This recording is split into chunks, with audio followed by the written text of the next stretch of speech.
Guys, welcome back again to my channel. We all know the issues that happen in Rivers State, where Wike is trying to be the god of Rivers State. The reason is that he see that everybody in the government that he sponsored their form, and he made sure that they are in the office. That is the only reason why he wants to be the leader of Rivers State and not Governor Fubara. Then they're not asking me a question. What is now the work of the governor since he wants to take over the whole affairs of Rivers State? And we all know that as for this, Tinubu is not even 100% in charge of Lagos State.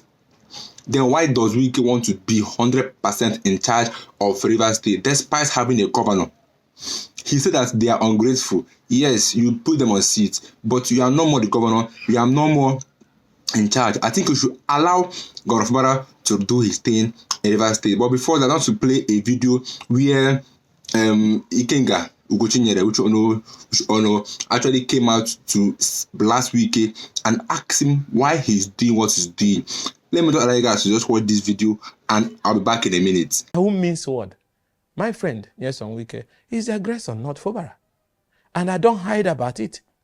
And this has led us to multiple activities that has brought so much pressure on the judiciary, so much crisis in the opposition party. Today, our opposition party have been balkanized. Those who want the PDP to move forward and those who want the PDP to be served as fried shrimps on the table of the president. And that's what this fight is all about. To now say, find a way to draw a line between your endless ambition, whatever it is that he's aiming at, and the general survival of all of us that is in this opposition party. I'm a member of this opposition party. I've gone to detention countless times for this opposition party. So I have a stake, like every other person in the party. And I cannot, in the same party that I belong, I allow you to use it to go for dinner, just like that, and then you burn it down. I need to ask myself, those people that are still supporting Wike, what is even their own problem? After they were blaming Tinubu for bad government, but they are still the one supporting Wike and not Fubara. Because of what? Because Wike gave you power, and now you are now trying to use it against Fubara. Could you imagine that there was a protest that happened yesterday itself against Fubara? Wike loyalists came with protests to attack Fubara's supporters. Can you imagine that? Saying that the courts are one-sided, they are supporting Fubara. It is very clean and very plain. Fubara is the governor. Fubara has the final say. Fubara is the leader of Rivers State, not Wike. Wike is done. Wike ruled for 8 good years. Wike is done. Give the mantle to Governor Fubara and leave him alone. But no. And Wike is even pouring more fire because of some of his supporters are now supporting Fubara because they've seen the light. That means if you see the light, you have to join the light. But I think I'll let you guys to just watch this video to the end and hear everything that IKENGA actually said, because this man is a man of truth. He always says the truth. That's why I like IKENGA. He's always plain. He doesn't side anybody. If you are wrong, he'll tell you are wrong. Let me guys watch this video to the end. Don't forget to subscribe, like, and share. See you guys. And then again, he has to understand, what did we do to you? We didn't do you anything. You ran an election like every other person in this party at the level of Eagle Square. And if I'm lying, God knows. Tambuwa, your best friend, you have been in honeymoon with him politically over the years. For whatever reason that he felt your candidature may not be the best, for whatever reason. And then he switched at the venue of the convention to Alhaji Atiku Abubakar, and they defeated you. If people are honest, it's only people who are elders who are reckless that will see truth. They don't want to see it as the truth. What played out in Eagle Square was pure political contest. Was there any rigging? Everybody was there, right? Is it not in the right of those who made the alliance to make alliance? All you could have done was to make a counter alliance. Party did not hurt you. Party did not do anything. You contested. Oh, you are building your aspiration that, okay, Tambo will not win, but he will run to the end and he will waste the vote of parts of Kano, Sokoto, and Kebbi and all that, thereby allowing you to win at it. But suddenly, he decided not to complete his race. And he switched his vote to the other man, and they were able to secure the sizable number and defeated you. That is politics. There was no manipulation. So why the anger on this party? Then you people went into negotiation. I was not there.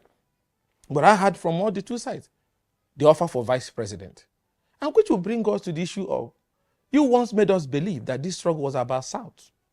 So if they have made you that VP, so it wasn't about South. It was about you. So the South is you. Because now, yes, for whatever reason, Atiku didn't announce him as vice president. he announced Okowa.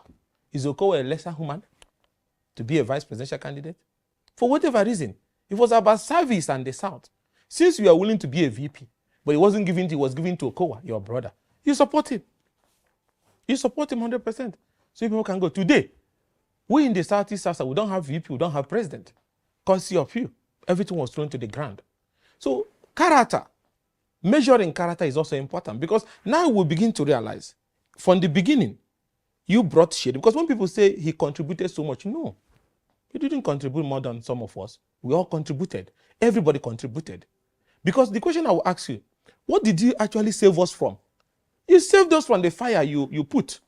So when a man puts fire in his bedroom and he gets extinguisher to take it out, we'll hail him as a great man. You brought Sheriff single-handedly.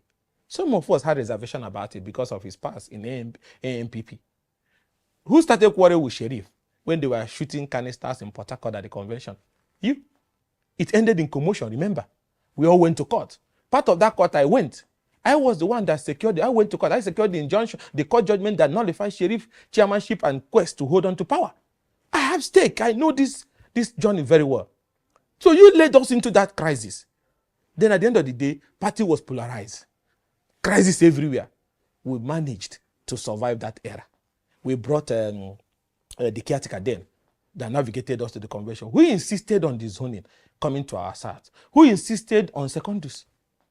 Yes, on Wike. He did. Nobody could make any input. He brought secondus. And secondus was the chairman. He had the stories of, if people can come, Rivers will be supporting the party, and Rivers is not enough to be a chairman, then Rivers will fight. Even the venue of the convention issue that must be in Port Harcourt, he blackmailed everybody into accepting that if he can't hold in Port Harcourt, he can't hold anywhere. He gave you secondus. Now, who started war with secondus? Yes, on Wike. It's not our war, it was his war. Where did they get the court order to throw secondus out? From one village court, somewhere in that Port Harcourt. The party respected that. You threw him out. Who went to go and bring Iyochai? Him. He brought Iyochai. He was so happy. He crowned him with other people like Ikpazu and Ugwanya and Ottoman and all those people. Maybe somebody think that Ayu, coming from many years of being in political sabbatical, will cling to them and dash them to ticket. We didn't even know they wanted to be president, because I asked him. He said never said he wanted to be president. He wants to be the party. You threw us from that crisis into Ayu. Along the line, you fall out with Ayu. You insisted that Ayu must go. Was it not him? He ignited the crisis. Secondus was in court. Ayu was in court. Everywhere was in crisis. Factions in every part of the party. In Edo, he has Danobi, them creating crisis. In Cross River, he has Sandy Omodem creating crisis. There's no part of Nigeria that didn't have faction. In Ekiti, he has Fayoshedem. One man against one political party in pursuit and ambition that we later realize it was about him to be president or vice president. So in all these things, you still went to the convention. I fought for him. But truth, if you're a Democrat, he was defeated. To God who made me. We lost. He was defeated. So at the end of the day, he didn't become vice president. But he made us believe that it was about Southern agenda. There was no Southern agenda. Because as long as you are willing to be a vice president, it was all about you. Then you fought Okowa, and I took them. You're right. You followed Aswaju. You worked for APC. Even in that outing, he lost Port Harcourt. Have you forgotten? Obi defeated them. We saw the panel-beating of the results. Some of them were uploaded to the IRM. So even this own magic people said he was going to bring to Aswaju, there was no magic he brought to Aswaju. Aswaju victory never came from Port Harcourt. It came from other parts of the country. Obi them still wiped them out in Port Harcourt. And they were struggling to hang on to that little vote they were able to panel beat out. That is the simple truth. But the only problem is that because over the years people have associated with him, or maybe benefited from him or whatever, they cannot look him in the eyes and tell him the truth. Some of them elders, enough to be my father. But they can't. I was not raised like that. I was not raised like that. So I can't, because of personal relationship or friendship, and I see something that repeatedly keeps going wrong and I support it. So the notion of there's nothing personal in it, and there's no sacrifice that is out of this world greater than that of the likes of Elise Kweme, Solomon Law, Okwande, name them, all the great men and women who founded Adamu Chiroma and so on and so forth, who founded this party. No. Some Wike's contribution is not bigger than that. So the values those people left, those crop of people that came in the era of some Wike, has burnt it down. PDP operates without a value and orientation now. Our generation will not tolerate that. Anybody will not tell, I will tell him as a friend that this is wrong. And this fight has gone now to rivers where they are turning into a playground. Now let me tell you why I said this is personal. It's not about Tinubu, it's not about Fubara. It's personal, it's one man. You came here, amended the law and said people cannot campaign in public school. Have you forgotten the law in rivers? You need to understand the man we're talking about. It's personal. If anybody cannot, I always tell him. And that's why he doesn't like me. Even in the last days of our relationship, one of the key issues, he doesn't like the way I talk to him because he expects me to worship him like other people. I can't. My father raised me very well. Sometimes I can eat 3 times in a day, consider myself a billionaire. Well, why are you so much interested? So hold on, let me finish. You amended the law that people cannot campaign. Today, you left office, you suddenly changed the law with this sack lawmakers. You made the law that contractors can be mobilized almost over 50% or thereabout. You left office, you turn around and change the law that it shouldn't be more than 10%. You made the local government law. You conducted that election for 3 years. Then when you're about to leave, you change the local government law that they can remain in office pending whenever. Do you, as a Nigerian, think that is this an improvement in our democracy? Is this the legacy we should leave for our children? This era has been known for, restlessness, commotion, confusion. That is his contribution. He doesn't contribute more than me and other people in the party. And look at the history of everybody that have helped him. Today he's quarreling with IKENGA. I helped him greatly, as anybody. Now, you're not in good terms with others. You're not in good terms with Mbata, who was the first person to recommend you to even become a local government chairman. You're not in good terms with the man who sustained you in that government and encouraged you and protected you, Rotimi Amechi. As all these people, you're not in good terms with Omeha. You're not in good terms with Fubara. You're not in good terms with Secondus. You're not in good terms with Alimu the Sheriff. You're not in good terms with Yachua. You're not in good terms with Atiku. You're not in good terms with Okowa. Only those that shine your shoe and sit every evening with you, those are the ones that you'll be in good terms, who sing hallelujah for you. So the point I'm trying to make is that there's nothing so special about Rivers. It is about the personality of the man, that he wants to instill this culture of he can do it the way he likes. He can shake anybody he likes. He can bring commotion anytime he likes. He can do anything he likes, and that nobody can talk to him. Nobody can tell him to stop. Our generation will not want that. We will not tolerate that. What he's doing is affecting our party. That is the interest. The fight is there. Is the reason why we're not moving forward here. We have a political party that is dead, led by a man that has no capacity. I have said it many times. We had an agreement and said, some of the governors called me and appealed to me. I said, okay, because we love the party. I said, no problem. We turned our back. They went in their usual way. Bring expert injunction that Damagu should remain in office. So you need to understand why it is connected. You can't separate Rivers from the whole thing that is going on. That he should remain in office. After we agreed that they will go by August, so that North Central can take their rightful position. As we're still battling with that, they shifted it to August, September. They obtained an injunction. Even the Rivers list, which is also part of the reason why they want to keep the national chairman. So that national chairman will continue to give them what they want in Rivers. So they will hold the APC structure, hold PDP structure. That is the greatest combination I've ever seen in Nigeria since 1960. No man has done that. But he is pursuing that. Where would that lead him to? You will hold the entire APC structure which Tinubu they have given him against genuine APC member who suffered there. He is struggling for PDP structure. One man, he will put candidate in both ends and he will win. Playing God all the time. So it's not about Rivers, it's about this whole thing is connected because in order to perfect what they are doing in Rivers, they will need to capture Abuja, the soul of our party. And that is why the national leadership of the party looked at a list that is led by members of APC and approved it in the middle of the night as caretaker for our party in Rivers and Cross River and other places. And now you want to throw our governor out who didn't do anything to you. Democracy is about the people. It's about, unless you're saying that Rivers people are foolish people, which I think they are not. So their vote did not count. It was only you. It wasn't only you. One man cannot make democracy. It's government of the people, for the people, and by the people. It's not his property. And if anybody that say he wants Nigeria to move forward sees back and said, because he put Fubara in office, so therefore the key to governance of Rivers should be delivered to him. I ask you, is that improvement in democracy? Is this how New York was built? Is this how London was built? Is this how Dubai was built? That those who finish their term and go, those after them surrenders the key to them. Who did he surrender his own key to? He was the king of all kings. Now it was time for you to step down.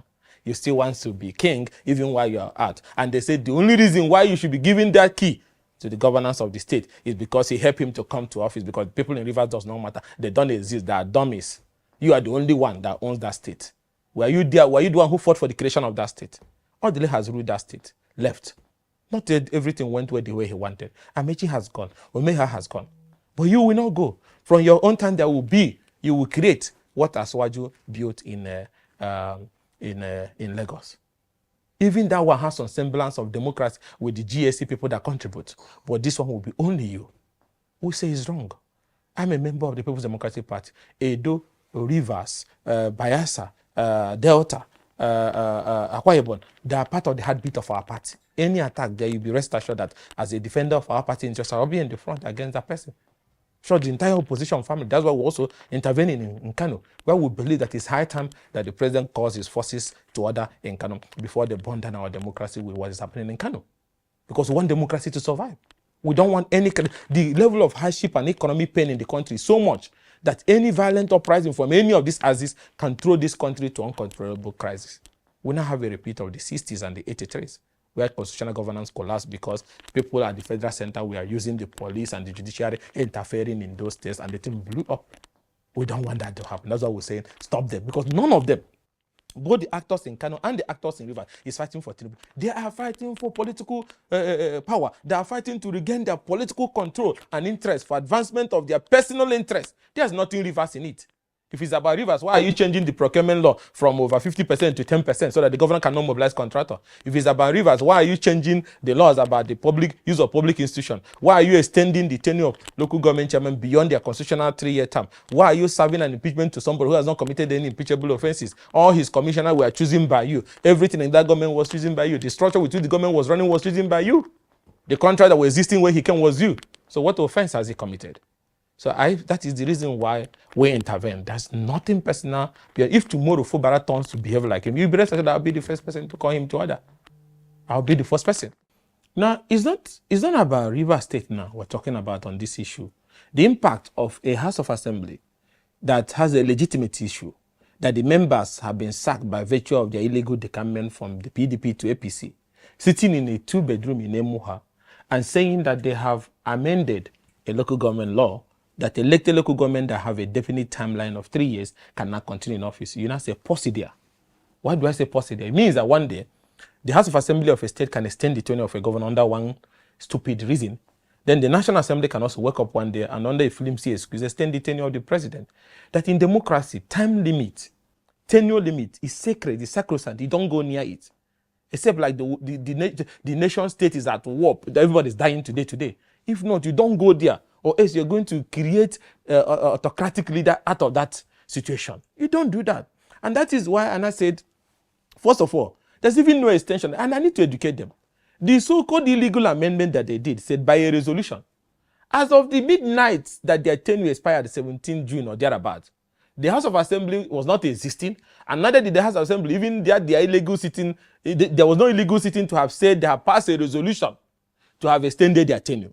Secondly, they said if the government refuses to swear them in, a magistrate can do that. There was also no magistrate that swore them in at the expiration of the tenure. So that tenure have expired. So whatever is the judgment they're expecting from appeal court cannot bring them back because there's no tenure. There's no tenure here. Yes, there was an amendment that you did illegally, which the court have nullified. But why during the pendency of the suit, your tenure expired?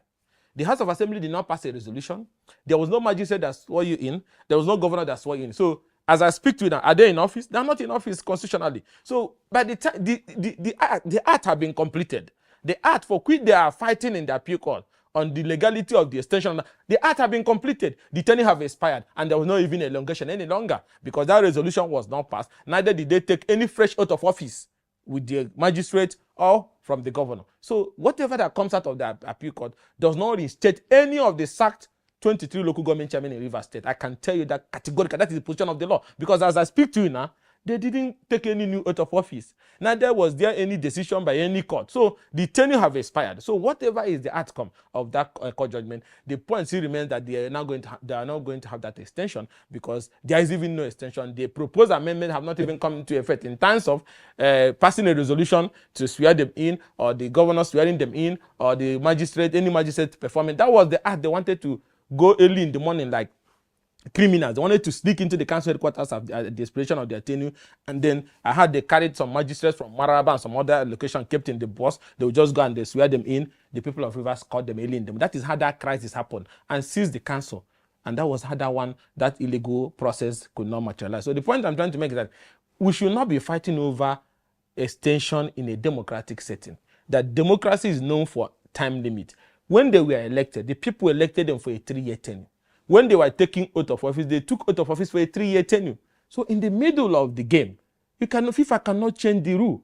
Imagine FIFA making the rule that game should be 200 hours. Then in the middle, 10 minutes to defeating you, then I say, let's move the game to 200 hours. It doesn't happen like that. You don't change the goalpost in the middle of the game. So that one is dead on arrival.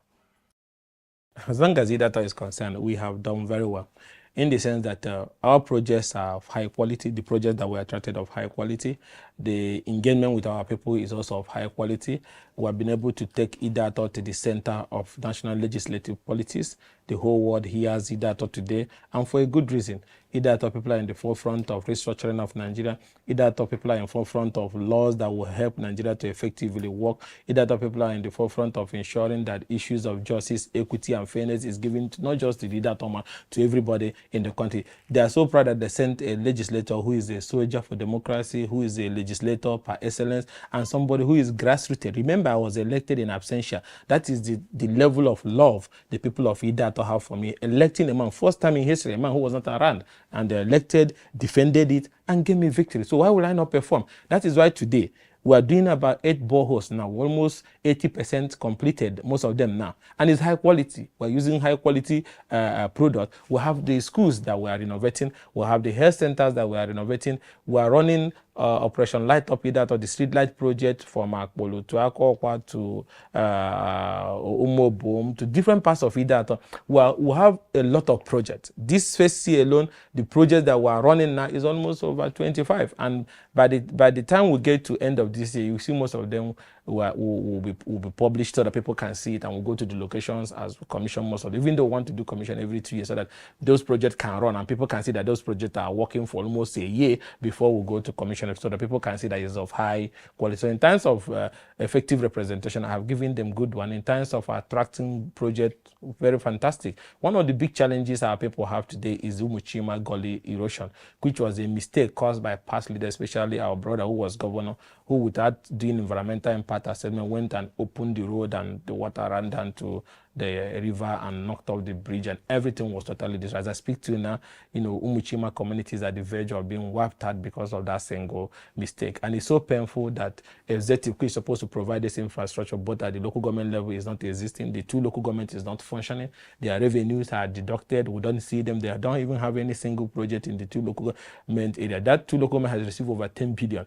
in the last few years, but there's even no single project in those areas. The state government have refused to carry out this responsibility. And this thing affects 3 local governments, although IDATO North, IDATO South, and affecting crossing even into Onimo, where the one in Ishekeneshi is going there. So this is affecting movement of goods and people in our area. And it's the responsibility of the state government. They receive ecological fund, they have access to the federal government. And at times they used to tell people, vote me as governor so that I can connect you to the center. Once you vote an APC person as a governor, he can attract dividend from the president. Now APC is ruling Imo, APC is ruling Nigeria, and Umuchima Gully erosion cannot be fixed. What was the whole essence of all those campaigns that once you vote the governor that is from the same party with the president, everything will be solved? That is the biggest problem in Imo State today. That's Umuchima Gully erosion and the one in Umeshamana Ishekeneshi side. But the state government has not done any single thing. Federal government has also not done anything. But we have fought using our instrument of legislative relationship. Fourth, and these things have been included in the budget. One of the biggest problems we have today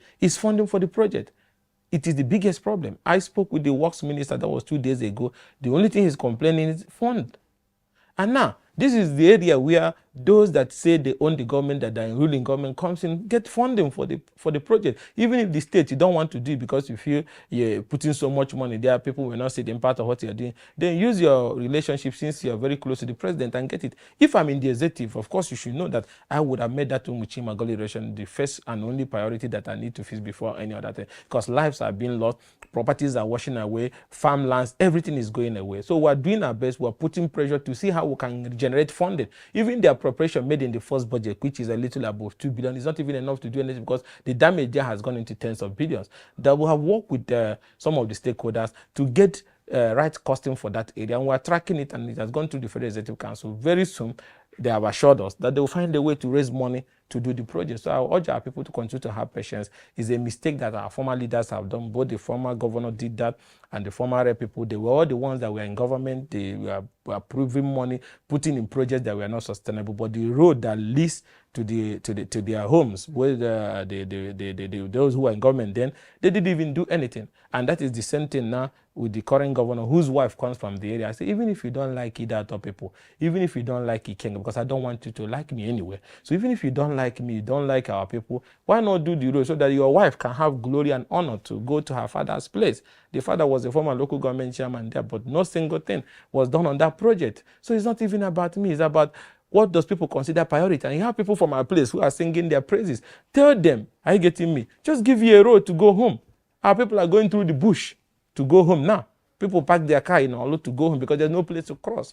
And it's so bad. So I'm telling them, it's not about me. The primary responsibility of government is the welfare of the people. Fix the Umuchi Magoli erosion, because that is why you were elected. But if you cannot do something, then you step aside for people who have the capacity to administer justice to every part of the state to come on board. So we keep pleading to the state government and the federal government to do the needful. It's their responsibility. And that's why you were elected. It's not a favor. That's why we pay you those big money and give you those opportunities as governors and all this president. Get the place to be fixed. They have people from APC, National Executive Committee, from that area. The road is in bad shape. They have the governor's wife from that junction there. The road is in bad shape. They have the governor from the same Olu zone. The road is in bad shape. They have all sorts of people. They have ministers from the same Olu zone. But the place is in bad shape. So if not because of the advocacy I have been championing in the last 1 year with few other people, that place will not even gotten any single attention. But there's limit to what a lawmaker can do when it has to do with infrastructure development, because I cannot do infrastructure development. I can only plead, I can only lobby, I can only seek to attract. But funding and award of contract and everything that has to do with capital project is 100% the responsibility of the executive. And the executive at the local government, at the state, and at the national is failing our people. And it's very painful because time is running out. Our communities are going to be wiped out completely if something is not done in the next few months. Like I said before, we applied brake when people said, let's not overheat the polity. Let's wait, this matter will be resolved by August. But it's unfortunate that we went back in the middle of the night. They shifted the transition to September. And not only that, they have also gone to court to secure an injunction that Damago can continue to remain in office illegally. Because of that, we are resuming the battle. We are going to go back to court. We're going to go back to court of public opinion. We're going to mobilize stakeholders to insist that the right thing should be done. Let me tell you, it's not about me. Anybody in this party who is keeping quiet because he's benefiting from any of the key actors in this whole crash, you remember that once the party is weakened nationally, there's no national leadership and strength. That on the day of election, you don't have people that, because most times you run an election, you run with your president and governor and all that. If the party is decimated and it doesn't have the weight again, you're not going to win. The APC is going to overrun you in their local area. There's only one man who has benefited in this whole crisis, who is trying to secure his position. It's just on Wike. Why do I say that? They have dashed him APC structure. It's people that are holding APC. He's also struggling for PDP structure, and Damagu is willing to dash him the PDP structure. So he's the only one. So why are you following him? Because on the day of election, he wants to collect APC. If you allow him to, he wants to collect PDP. But you that is following him in Sokoto, Katsina, Zamfara, Imo, have they given you the APC structure in your place so they can hold APC and hold PDP? So on that day, you stand alone and you'll be massacred politically. And that is why I said people should leave personal interest and personal affiliation and understand that a country without a strong opposition is always in trouble, because opposition views helps to deepen what the ruling government is doing. So at times, ruling government learns from what opposition is doing. When there's active opposition, there's something the president may not know. Opposition may discover it and say, the president will even go to know that, oh, this is what his people is doing in that angle, and deal with that issue. So, but when you don't have an opposition, then the country is as good as dead. And I don't think Aswaju even want a country without opposition, because he rose from the same opposition struggle, building it from AC, single party, to ACN, to the mega alliance that defeated us. And that's why I tell those people who are either scared or sitting on the fence, even the Aswaju you are following will see you less political. What do I mean by that? He will feel that you people are jokers, because when he was in opposition, he damned Obasanjo, he damned Jonathan, he mobilized his people, he built a mega alliance. Then you now is following him, and the only reason and the only way you can get into his political bed is to tell him, okay, let me go and destroy my own party. Let me go and destroy my own party so that you can allow me and I continue. So it makes them political kids. They don't know what they want. You can work for anybody you want. You can make political alliance, but there's what is called dignity in politics, and that dignity has to do with your political party is your political party. You need to build it as an institution. There's an institution. Imagine those who founded this party. Imagine the way they used to do MPN and MPP. Imagine MPP, Azikiwe them and their group, and those in MPN, Ekweme them. You now see Ekweme running around like Wike into MPP parlor. Those people cannot, nobody can do that kind of thing. So I'm asking them, where are they learning this thing they are doing now? Our forefathers never did any of this thing.